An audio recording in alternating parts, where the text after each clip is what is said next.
Olá, todos os nossos seguidores aqui do Descomplicando. Hoje vamos falar de um assunto pouco explorado, mas de fundamental importância e que representa, na verdade, um verdadeiro exercício de cidadania. No dia 17 de janeiro, na terça-feira passada, o Ministério da Saúde publicou no Diário Oficial a abertura de uma consulta pública para incorporação de um tratamento para uma das doenças mais desafiadoras da reumatologia, o lúpus eritematoso sistêmico. Tenho certeza que você, caro seguidor, já deve ter ouvido falar dessa doença. Ou é portador, ou mesmo conhece alguém que tem a doença. Mas se ainda não ouviu, segue a gente, pois vamos abordar nessa doença nos próximos posts. Para entender um pouco melhor desse importante instrumento de cidadania, convidei o Dr. André Hayata, meu querido colega reumatologista e que estuda esses assuntos de incorporações, para levar um pouco mais a respeito e esclarecer algumas dúvidas. Oi, André, tudo bem? Tudo ótimo. Obrigada por ter aceito o convite e falar um pouquinho desse assunto atualíssimo e de grande importância para os nossos pacientes reumatológicos. Eu gostaria de começar perguntando para você o que é uma consulta pública. Obrigado, Edna, pelo convite de estar aqui com você, com os seguidores do canal do Descomplicando o Reumatismo, do Grupo Gari. E falar que é uma honra estar aqui com você, minha queridíssima colega. Eu é que sinto honrada com você. E agora a gente vai ficar aqui, né? Trocando figurinha. Bom, e eu acho que, como você falou, é um assunto que a gente não aborda muito, né, com o público leigo, com as pessoas, mas é um assunto super importante. É um assunto que traz, como você falou, o exercício de cidadania e que vai fazer a diferença na vida de pacientes que precisam, né, de tratamentos ou procedimentos mais complexos, né? Ele realmente vai trazer algum benefício estruturante e definitivo para os pacientes, tá?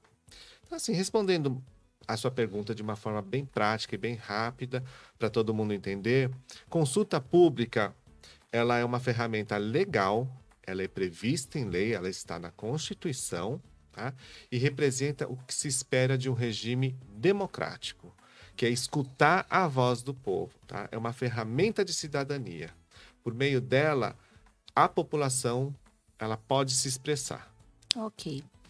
E como é o rito processual de uma consulta pública, e em especial na área da saúde? Olha, Edna, é importante que a população saiba que ela pode e deve contribuir numa consulta pública. Tá? A consulta pública ela é democrática. Qualquer um pode entrar lá e contribuir de forma proativa. Tá? Ela pode fazer valer os seus anseios, os seus valores, tá? Nessa consulta pública. E vou lembrar que a consulta pública não é algo específico da área de saúde. Importante saber. Qualquer outra área sempre tem a abertura de consultas públicas, quando a gente está falando em mudanças estruturantes dentro do sistema público. Em geral. Tá? Em geral. Ok. Então, vamos ter como base para essa consulta pública, essa que abriu agora, né, que é especificamente para lúpus eritematoso sistêmico, mas ela da mesma forma, ela funciona para qualquer outra patologia, qualquer outra tecnologia, tá? A gente tem uma doença que demanda tratamentos altamente específicos, né? A gente conhece o lúpus, é uma doença autoimune, bastante limitante, né, para o paciente, e que ele vai precisar tomar medicações muito específicas. E graças a Deus e felizmente, né, a maioria dos pacientes se dão muito bem com esses tratamentos. E eles já estão incorporados na rede pública, o acesso para qualquer cidadão brasileiro. Mas vamos supor que chega uma medicação que foi desenvolvida, ela é de um acesso limitado, ela tem um alto custo, ou seja, o paciente sozinho e individualmente ele não tem como custear, e ele precisa dessa medicação. Como que ele vai conseguir esse remédio, né? Hoje, se nós médicos quisermos prescrever essa medicação para um paciente, o paciente ele sofre tanto, né, com tantos trâmites burocráticos para até conseguir a medicação, que às vezes se torna inviável, né? Muitas vezes um processo demora 6 meses até 1 ano para ele conseguir iniciar esse tratamento. E quando a gente está falando de lúpus, o tempo é precioso, né? A gente não indica esse tratamento quando não precisa, a gente só indica esse tratamento quando realmente tem necessidade. A necessidade é imediata, né? A gente não vai esperar, ó, daqui 6 meses o meu paciente vai piorar, então aí eu vou precisar do remédio, mas eu já vou adiantar o processo. A gente não faz isso, né? Então, esses pacientes, eles precisam dessa medicação, alguns pacientes, né? Como eu falei, não é para todos, eles precisam de uma forma mais rápida. E se tiver todo um rito processual já estruturado, onde o paciente que preenche alguns critérios, né, que deixa ele elegível para aquele tratamento, a liberação é mais rápida. E aí as consequências do não tratamento vão ser diminuídas, né? Então, a consulta pública, ela serve para saber da população se a sociedade acha que é importante, né, esse novo tratamento para essa população de pacientes. Ok.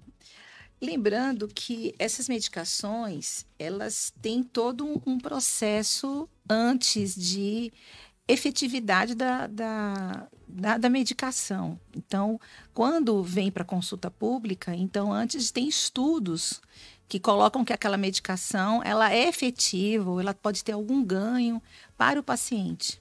Né? Com certeza, sim. Existem tecnologias que são desenvolvidas e que não trazem muitos benefícios aos pacientes, né? A gente está falando em tecnologias que impactam na vida do paciente. Existe um órgão técnico no Ministério da Saúde que faz toda essa avaliação antes de se incorporar qualquer tecnologia, tá? No caso da saúde, a gente tem o órgão chamado CONITEC, né? A famosa CONITEC, que é a Comissão Nacional de Incorporação de Tecnologias. Então, esse órgão é extremamente competente, técnico.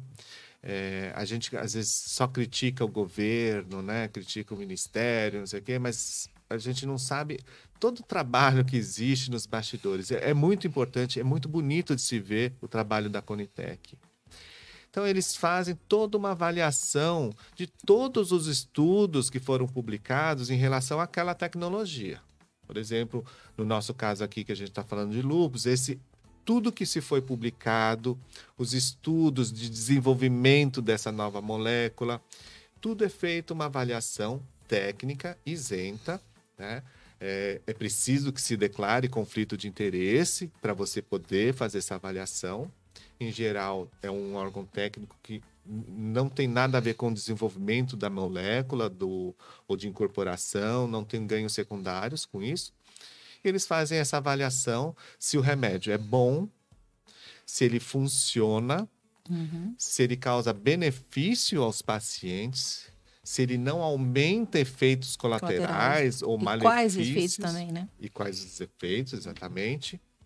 E uma outra parte muito importante, ele sempre compara esse novo tratamento com o que já existe, em termos de efetividade. Ele é melhor, ele é pior, ele traz vantagens, desvantagens. E também a gente precisa pensar, né, Edna, que o dinheiro não dá em árvore, que o orçamento é limitado. Se essa nova tecnologia, ao ser incorporada, ela vai poder ser custeada. Tá? Tem todo um estudo também, farmacoeconômico, se aquela medicação, ela realmente, o custo, ele é plausível para a incorporação. Exatamente. Não adianta. A gente tem o dinheiro, esse dinheiro vai dar para pagar essa nova terapia, essa nova tecnologia, vamos poder incorporar, porque não adianta nada também, né, Edna? Você incorporar e lá na frente não tem como pagar. Ou mesmo o paciente tem que interromper no meio do tratamento. O que é pior. O que é pior. né? Que às vezes você vê o paciente tão bem e daqui a pouco a medicação sai do mercado, não é mais, é troca. E às vezes a gente vê realmente que o paciente teve uma perda, né?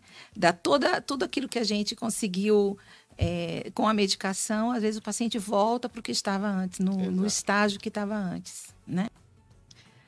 Quem pode fazer essa apresentação da nova tecnologia para a Conitec? Então, Edna, a gente não sabe, né? Mas qualquer pessoa, qualquer cidadão brasileiro pode fazer a solicitação de incorporação de nova tecnologia para a Conitec. Mas, em geral, como isso demanda tempo, a gente precisa fazer um dossiê robusto, tá?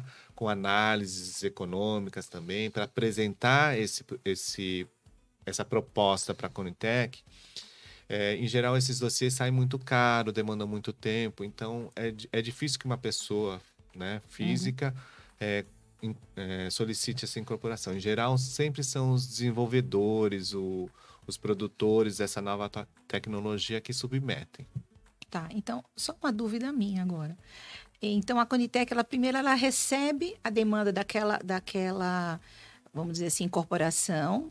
Ela também pode, vamos dizer assim, ela mesmo apresentar alguma coisa? Ou é só esse resposta da pessoa, demanda, a né? demanda? Não, ela pode também. Isso a gente viu acontecer agora com a Covid, né? Eles avaliaram várias tecnologias sem ter demanda, porque isso estava sendo discutido no momento, tá? Então, a Conitec, ela tem um órgão específico, que é o MHC, que é o monitoramento de horizonte contínuo de novas tecnologias. Eles estão olhando novas tecnologias que estão sendo desenvolvidas.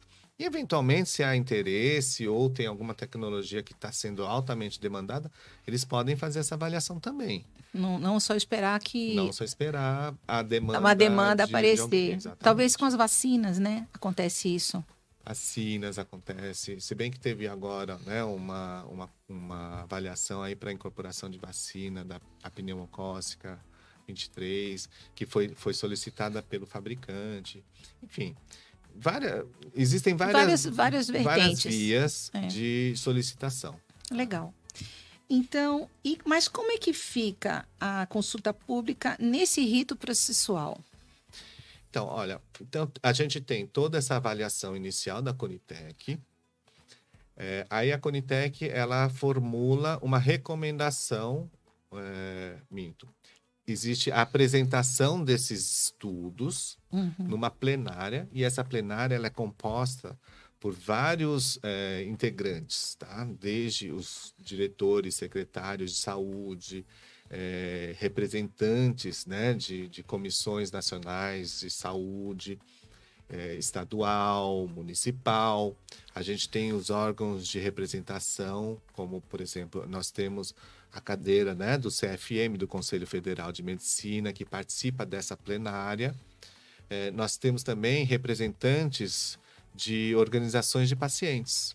São várias, tá? A gente entra lá e vê várias pessoas que são representantes dos hemofílicos, dos reumáticos, dos diabéticos, enfim, representantes de pacientes. Depois que é apresentada, né, esse estudo de viabilidade, de avaliação de efetividade, avaliação farmacoeconômica e de impacto orçamentário, ela é colocada aberta para a plenária para discussão. E a partir, né, da conclusão dessa discussão em plenária, é soltado um relatório preliminar, que ele pode ser favorável à incorporação ou desfavorável à incorporação. Depois que é soltado esse relatório preliminar, é obrigatório, por lei, que se abra uma consulta pública. É necessário que se escute a população e a sociedade. E é nessa hora que a gente entra com essa consulta pública, tá? E ela é importante. É nesse momento que a população vai ter voz, tá? Se você concorda que não deva incorporar, você pode escrever lá. Eu concordo por isso, por aquilo. Ou não concordo. Ou eu não concordo com o parecer inicial desfavorável. Eu acho que tem que ser favorável à incorporação por N motivos, né? Qualquer um pode fazer isso, desde uma pessoa não expert no assunto, mas um paciente, Familiar, um um cuidador, cuidador. né? Amigos de pacientes, tá? E tem também, você clica lá na hora que você vai contribuir, se você é expert ou se você não é, tá? Se você tem uma contribuição técnica ou não. E a contribuição técnica, nós médicos podemos fazer, tá? Como pessoa física mesmo.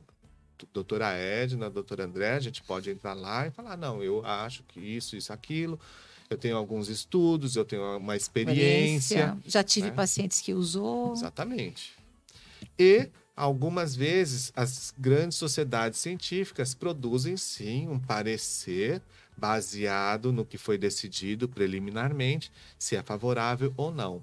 Por exemplo, nesta consulta pública do lúpus, a Sociedade Brasileira de Reumatologia vai se manifestar, né?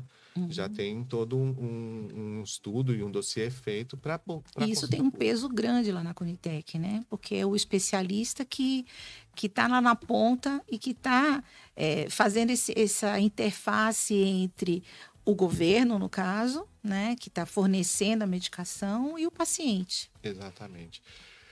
O especialista, ele tem uma voz poderosa, ele tem um peso muito grande. A gente viu acontecer isso agora na incorporação de algumas tecnologias para osteoporose, né? Onde foram chamados especialistas para participar da plenária, né? E eles puderam falar, argumentar, e houve uma mudança, inclusive, no parecer inicial. Foi muito importante isso. Aprendizado, né? Então, no caso, é muito interessante a gente saber disso, porque a consulta pública, ela abriu recentemente para uma incorporação do medicamento Belimumab. E esse é um medicamento que é para pacientes com lúpus eritematoso sistêmico. Então, eu gostaria de perguntar para você, assim, o que seria o Belimumab, para o nosso descomplicando, né? Que a gente vai falar tanto do medicamento, às vezes, mas por que esse medicamento ele é especial? Que a gente está aqui fazendo essa convite para o pessoal para conhecer o que é a consulta pública, para participar. Qual é a importância do Belimumab para a reumatologia e principalmente para o paciente lúpico? O Belimumab, ele é uma medicação da classe dos imunobiológicos. Para nós, os pacientes reumatológicos, eles já estão muito habituados por conta de outras doenças, né? Para quem tem lúpus, é uma novidade. Tem tanto assim, né? Que a gente já sabe que está aí já há uns 10 anos no mercado, já está disponível. O problema grande é o acesso a essa medicação, então não é fácil a gente conseguir esse remédio para o paciente.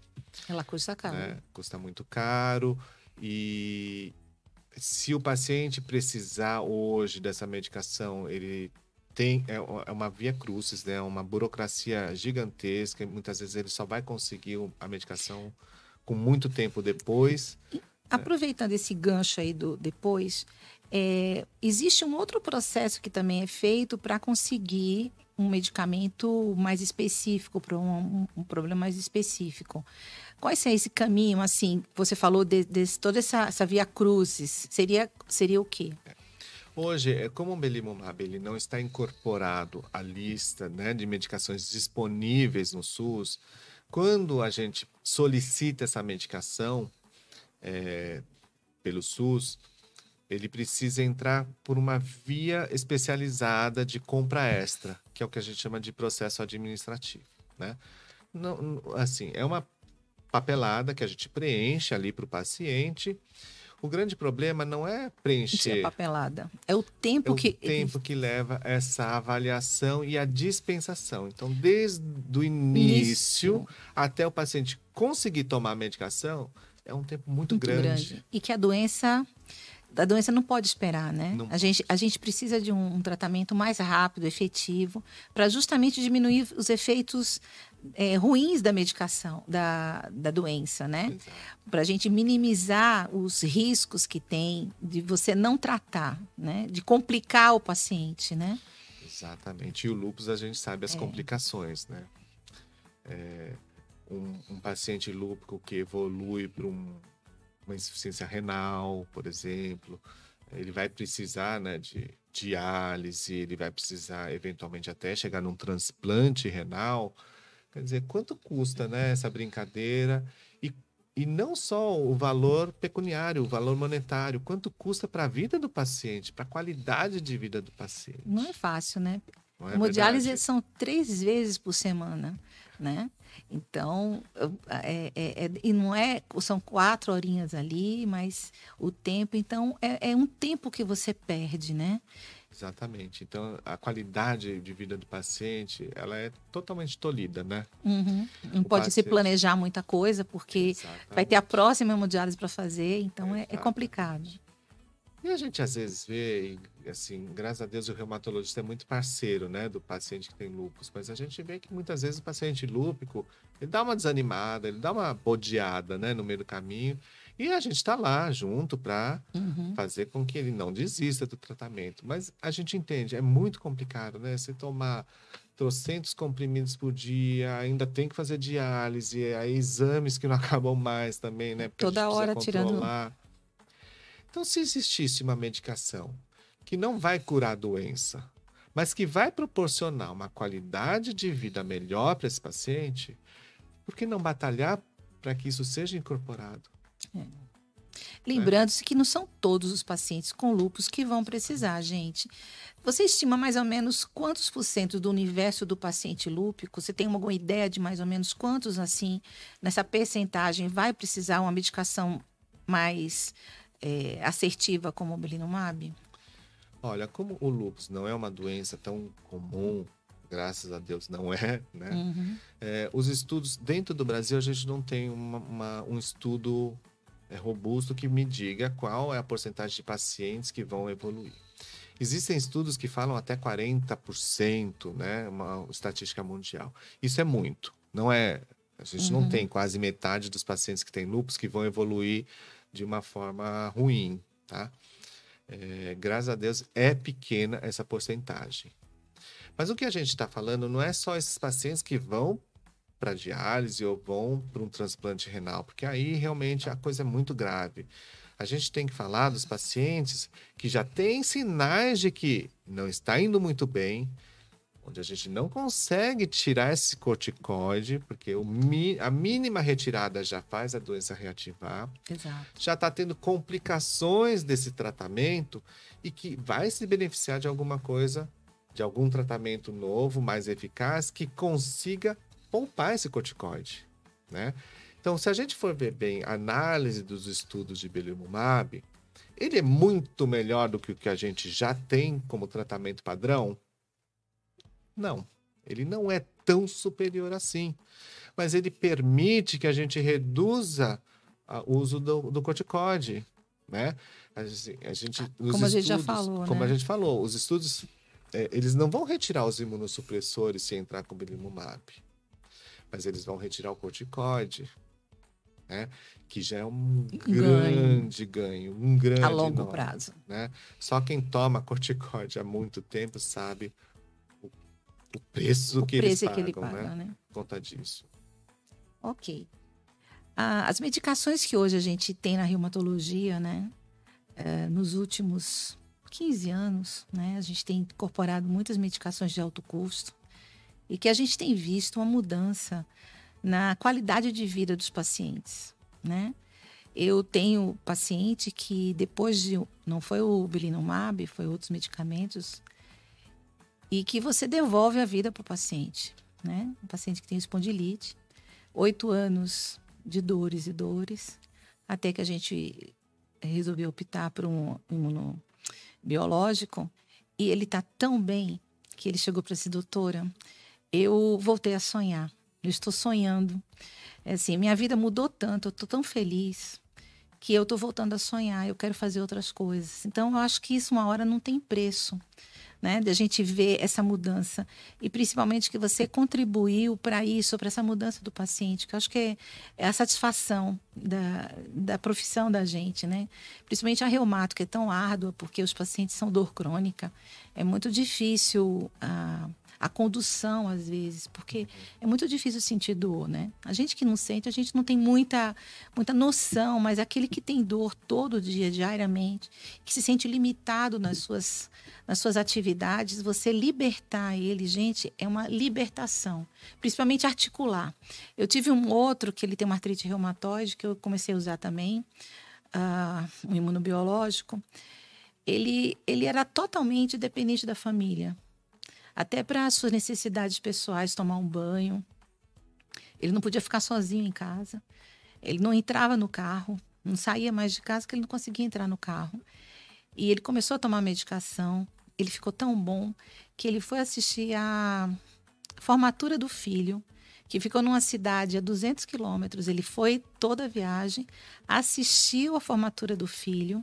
O filho ficou muito emocionado, porque ele nunca esperava que o pai pudesse estar presente naquele momento. A família toda chorou. Acho que, assim, isso foi um momento muito de felicidade para a família, sabe? E a gente participar disso, a gente poder dar o acesso para esse paciente, que ele sofreu anos com... Eu acho muito importante a gente estar batalhando por essa incorporação, de divulgar, né, tanto para os pacientes como a população em geral, que não é só o belimumab, mas tem outras medicações, outras coisas que a gente também pode lutar democraticamente, né, com os meios que é fornecido para a gente pela Constituição, como você falou, e que a gente possa ter acesso a isso aí, né? A gente, como médico, é duro você ver as coisas que precisam ser feitas e às vezes a gente se sente impotente naquilo dali, que a gente sabe que tem coisas melhores, mas a gente se sente impotente de oferecer para o paciente. E eu acho que também vai facilitar esse tempo, quando a Conitec ela aprova, você vai reduzir esse tempo de espera do medicamento. Talvez pelas vias de hoje demora demais, mas depois que esse medicamento ou esse incorporado, ele vai diminuir esse tempo. Exatamente. Né, de a gente ter acesso. Então, eu acho que é um momento muito importante. E por causa disso, eu gostaria de agradecer a você, André, pelos esclarecimentos. Eu acho que deu para entender bem a importância da participação social e usar essa ferramenta da cidadania que nós temos para a gente determinar o futuro dos nossos pacientes, que eles consigam sonhar, né? Que eles consigam ter uma vida normal, do mais próximo possível da normalidade, devolver a liberdade. Liberdade não é só liberdade é você poder ir e vir, né? De você não depender de uma cadeira de rodas, de você não depender de outra pessoa, de você ser livre para onde você quiser ir. Isso eu acho que é muito fundamental. E eu lembro a vocês, nossos seguidores do Descomplicando o Reumatismo, que você também pode fazer parte disso. Por isso que a gente está aqui conversando com vocês. Porque agora tem a consulta pública número 1 de 2023, que ela vai ficar aberta até o dia 6 de fevereiro de 2003. Coloca aí na sua agenda. 23. Botei o quê? 3. 23.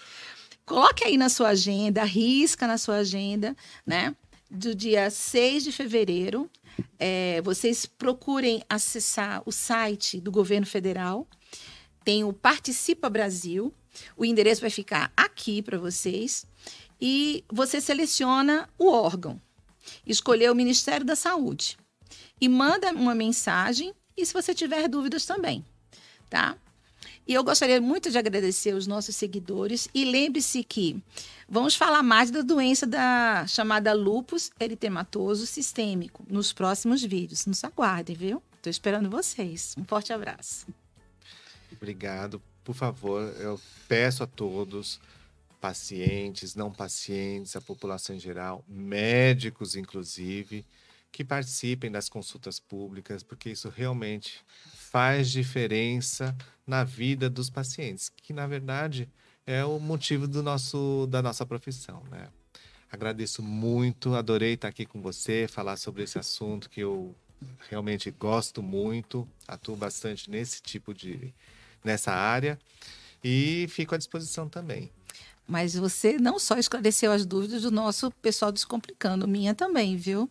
Porque a gente às vezes ouve falar, mas a gente não tem muito essa experiência que você tem, de distribuir assim esses seus conhecimentos e todo esse tempo que você dedica. Eu agradeço a você, viu, André? Obrigado. Obrigado, pessoal. Forte Tchau. abraço. Tchau, pessoal. Até a próxima, tá?